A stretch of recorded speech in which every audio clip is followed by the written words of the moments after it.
about 10 days after 9/11, I went through the Pentagon and I saw Secretary Rumsfeld and Deputy Secretary Wolfowitz. I went downstairs just to say hello to some of the people on the Joint Staff who used to work for me, and one of the generals called me in. He said, "Sir, you got to come in. You got to come in and talk to me a second." I said, "Well, you're too busy." He said, "No."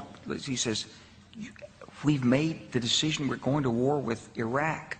This was on or about the 20th of September. I said, "We're going to war with Iraq. Why?"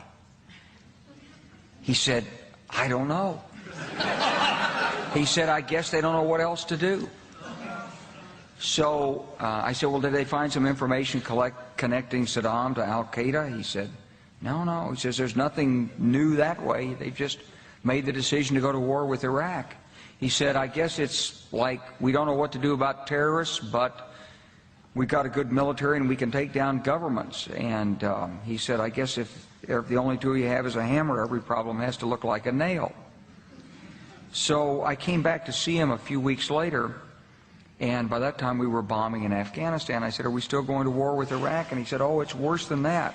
He said, he reached over on his desk, he picked up a piece of paper, and he said, I just got this down from upstairs," meaning the Secretary of Defense's office today, and he said, "This is a memo that describes how we're going to take out 7 countries in 5 years, starting with Iraq and then Syria, Lebanon, Libya, Somalia, Sudan, and finishing off Iran." The truth is about the Middle East is, had there been no oil there, it would be like Africa. Nobody is threatening to intervene in Africa. The problem is the opposite. We keep asking for people to intervene and stop it.